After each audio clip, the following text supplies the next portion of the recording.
المؤمنین، خلیفہ چہارم، دماد رسول، شیر خدا حضرت سیدنا علی المرتضیٰ رضی اللہ تعالیٰ عنہ، آپ کا ولادت باسعادت 13 رجب المرجب کو ہے۔ آج 11 رجب ہے اور آپ کی ولادت 13 رجب کو ہے، اور یہ عظیم ہستی ہیں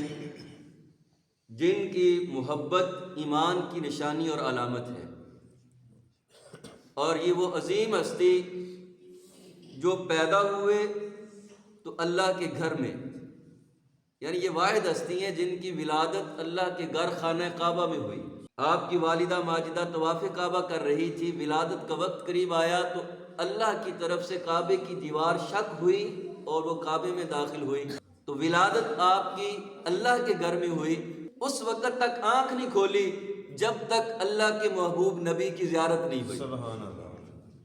لوگ کہتے تھے کہ علی آنکھ کیوں نہیں کھول رہے، پیدا ہوئے تو آنکھ نہیں کھول رہے تھے، تو جب پیارے آقا صلی اللہ علیہ وسلم نے اپنے دست مبارک میں پکڑا علی المرتضیٰ کو تو فوراً آنکھ کھولی تو پہلی نگاہ رخ والضحیٰ پہ ڈالی، پیارے آقا کے چہرہ انور پہ ڈالی، اور جن کی پرورش ہوئی تو اللہ کے محبوب نبی کے گھر میں ہوئی، سبحان اللہ۔ اور پھر جن کا نکاح ہوا، یہ واحد نکاح ہے جو اللہ نے خود فرمایا آسمانوں پہ، اور اللہ نے فرمایا اے محبوب ہم نے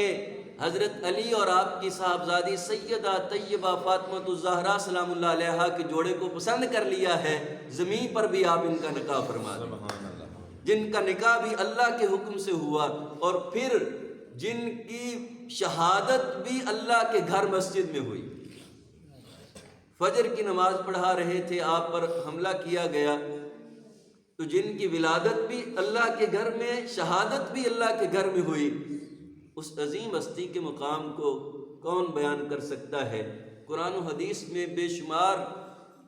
آیات اور احادیث موجود ہیں حضرت علی المرتضیٰ شیر خدا کی شان اور عظمت کے حوالے سے۔ پیارے آقا صلی اللہ علیہ وسلم ارشاد فرماتے ہیں، فرمایا اے علی تیری محبت ایمان کی نشانی ہے، مومن کے علاوہ تجھ سے کوئی محبت کر نہیں سکتا، اور منافق کے علاوہ تجھ سے کوئی بغض رکھ نہیں سکتا۔ تو فرمایا علی کی محبت ایمان کی نشانی ہے، اور ایک روایت میں فرمایا النظر الی وجہ علی عبادت، فرمایا علی کے چہرے کو دیکھنا بھی اجر و ثواب کا کام ہے، عبادت ہے۔ اور ایک روایت میں فرمایا ذکر علی عبادت، فرمایا علی کا ذکر کرنا بھی عبادت ہے، یعنی اس میں اللہ اجر عطا فرماتا ہے۔ عظیم ہستی، اور ان کے علم کا مقام یہ ہے، پیارے آقا صلی اللہ علیہ وسلم ارشاد فرماتے ہیں انا مدینۃ العلم و علی بابھا، فرمایا میں علم کا شہر ہوں، پیارے آقا فرماتے ہیں میں علم کا شہر ہوں اور علی اس شہر کا دروازہ ہے۔ تو گویا جو علم کے خزانے تک پہنچنا چاہے، جو میری ذات تک پہنچنا چاہے، اور جو میری ذات سے علم حاصل کرنا چاہے، وہ حضرت علی المرتضیٰ شیر خدا رضی اللہ تعالیٰ عنہ کی محبت اپنے سینے میں بٹھا گیا۔ حضرت علی شیر خدا جن کا لقب ہے اللہ کا شیر،